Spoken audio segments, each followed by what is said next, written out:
Hi, my name is Kai Carter. I am the inaugural winner of the Doug Bowser Most Comedic Actors Award.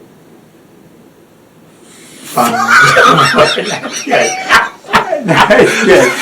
So, what's your first bit of advice you want to give the people who run this award? The first to change the name.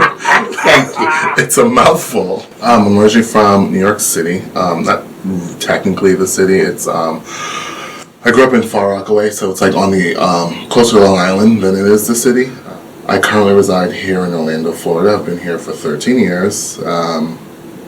Growing up in Far Rockaway was different, just because I wasn't your average city kid.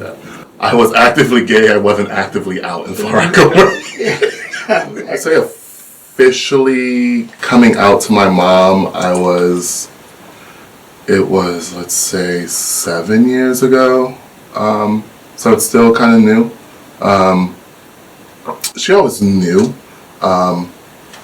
but she kind of every parent just wants to live in denial because that's not the path they want for their children. And she was like, well, you can just be gay, but get a wife and kids and you can go off and do whatever you want on the side.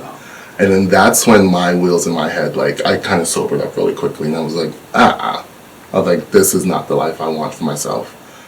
I moved here, like I said, 13 years ago from New York to Orlando, and I did the Disney College program. Working at Disney and meeting a lot of people that were performing in local shows and stuff like that in Orlando. And then I worked at Universal too, so that's kind of where I met a lot more, that's not English.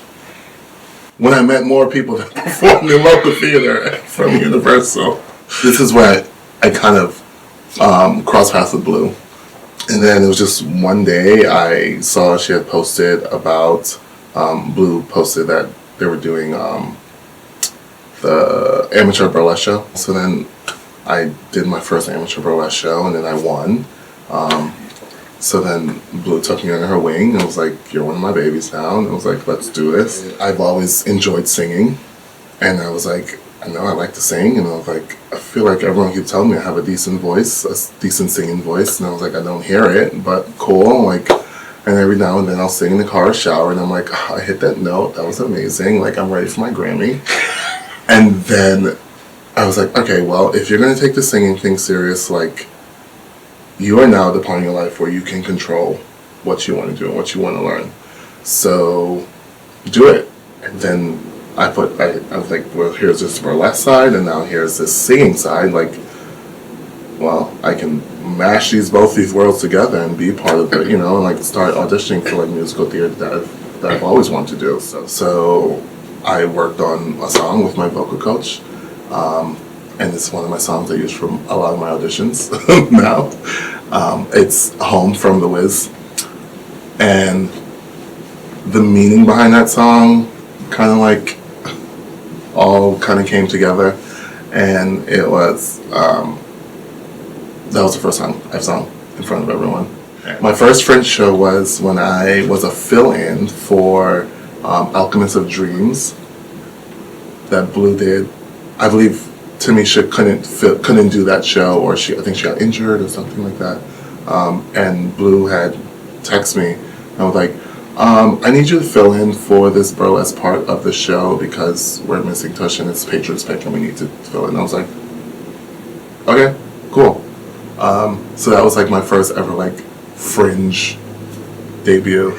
The show was in last year. That one that I got the award from was from A City Beautiful with the Blacklist Babes, and honestly that was my first ever full-on musical I've ever done, singing and dancing and stuff like that. So I was gooped, shocked that I even won something for it because I was like, I'm just doing this because I like it, and I enjoy doing this, and I'm doing the show because it's pushing me and it's challenging me and it's something different and it's bringing two of my worlds that I really love together into one show. And they had this structure, this amazing structure and this great music, that they wrote, and I was able to add my own little tweaks to it that are now going to be in the show moving forward.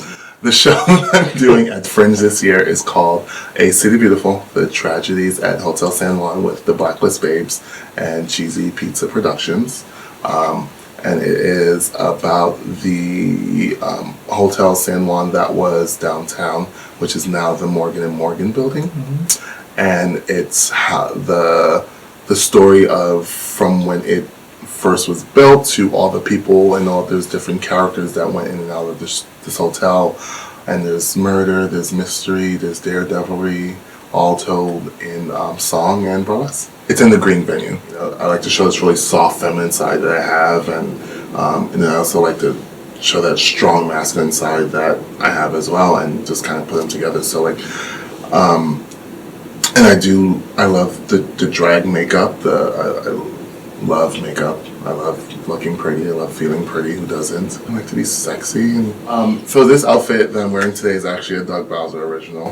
I was approached for this interview and I was like, oh my gosh, I have the perfect outfit for this. And I tried it on and I was like, oh, she fits like a glove.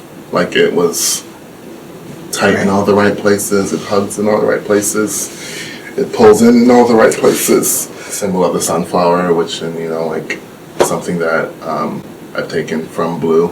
And just like, you know, it's always been a sign of, and she called us all her little sunflowers. So like every time I see sunflowers, it's always just like, just the meaning of a sunflower, you know, how it just stands tall, always puts its face towards the sun. I always feel like every time I see a sunflower, they're always smiling. So it's like, I feel like this would have been a perfect fit to wear for this interview. So winning this award was the validation that kid needed to continue to do what you're doing. And it was the universe saying like, you're in the right place, kid, you know, and like, you're in the right place, you're doing the right things, you're amongst the right people, and every decision that you're making now, it's the right one for you, and it's like, you can, I'm kind of getting goosebumps even talking about this, and it's just like, when things just fit right, allowing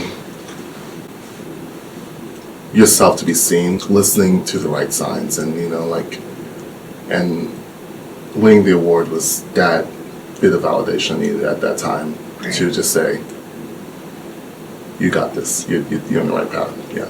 The advice I would give to a young person that's looking to step in the direction that I'm going in is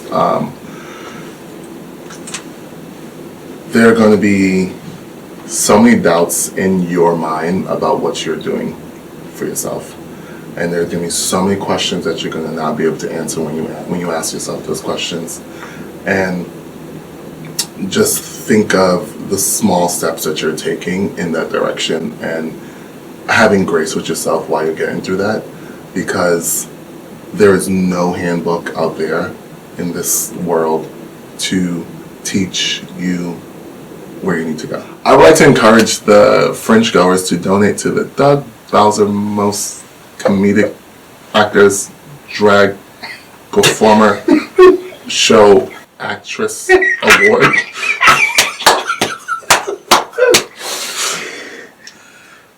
That's it.